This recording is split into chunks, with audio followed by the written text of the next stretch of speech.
It's Channel 93.3 here at Big Gig, and I am here with Mark Hoppus of Blink-182. How you doing? I'm great. I love being in Blink-182. It's been a great couple of years. It keeps getting better, and the fact that we got a dude from the Alkaline Trio in the band now. I know, I grew up listening to the Alkaline Trio. I know, me too, man. The best. Help me. Love the song. Constantly It's pinching great. myself. Yeah, exactly. Totally. Now, Jack Antonoff right here, one of the biggest writers of our time, as well as being in Bleachers. And and I wanted to ask you some questions about writing, because it's like that's a big part of your career and a big part of who you are. Like, I don't want to turn this into a giant name dropping session, but who are some of the people that you've written songs for? Because your songs are kind of everywhere. Well, so the past 18 months, I made the Bleachers album and the Lord album, and we just did those two very concentrated. But there was you did a bunch on Taylor Swift's last album, and just a Taylor Swift song here or there. Yeah, I like to collaborate, mostly with women. I like to collaborate a lot. I was going to ask about that. When you're writing a song, is it always specifically in someone specific's voice? No, I don't write songs for people. I write songs with people. Oh, okay. There's a big difference in that, because I think if you're sitting down and you're like, I'm going to write so-and-so a song, it's like you don't know where that person's at. All you know is the information they've given you. Like, if someone was like, I'm going to write a Bleachers song, I'd be like, but you don't know the next Bleachers album. You only know what I already did. Right. So I have two modes. I'm either alone making Bleachers records, which are meant to sound like someone wrestling with their own thoughts, or I'm with one other person, and we're kind of like trying to do a 1 + 1 = 1,000. Right. Now, does that kind of make you, by default, more of an album guy than a singles and EPs guy? I've always been that way. Yeah? I believe so much in albums, but that's not but I believe in singles too. I think singles are, okay, I see it like a house. Mm-hmm. I think singles are front door.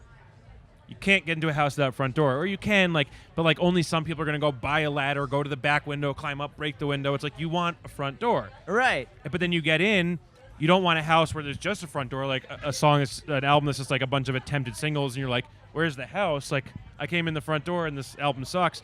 You want the kitchen and you want bedroom, but then you also want the attic, you want the basement. Like, an album has to have huge, beautiful singles that are meant to draw everyone in, and then a basement that scares the shit out of you. Right, yeah. And then an attic that you only take people to once a year, but Right. it still needs to be there.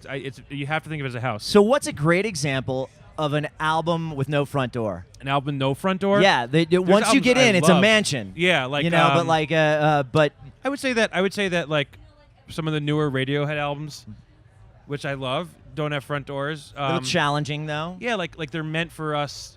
They're meant for a smaller group of people who are going to break in the back window. Yeah. You think about You're gonna fight their way in. OK Computer that had some front doors. Yeah, you totally. could play anyone a few songs. Right. No surprises. You can play to anyone. Like, I get it. So I love both, and I think that at different points in your career, like Bjork used to have some big old front doors, and then later on she just just started making bricked these, them all up.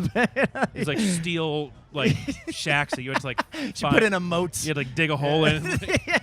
But then you hear albums, like, how annoying is it as a music fan when you hear an album and you're like, wow, there was a great front door, but every other song sounds like a shittier front door, and I open the door and I'm in the backyard. That's true. Or you open the door, right, and there's nothing in there at all. It's like there's this place was robbed. Yeah, this place was robbed of emotion. Ransacked. Yeah, totally.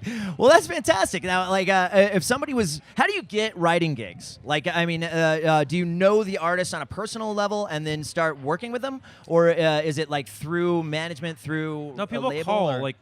I think it came from. So when I was in Fun, it was a lot of people started to know about that band because we were on the radio. Mm-hmm.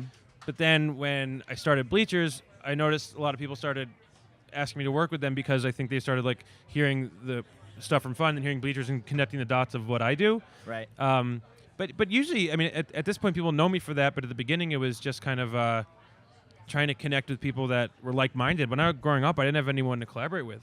I was very lonely writing, which is good too. I need that also, but I really appreciate both. I'd be sad if either of them didn't exist. That's cool. Well, Jack Antonoff here from Bleachers, also known as Mark Hoppus sometimes in certain circles. Yep. And it's Channel 93.3, Big Gig. Thank you so much. Thanks for having me. This is a joy to be at, truly. Absolutely. This is awesome. It's great to have you.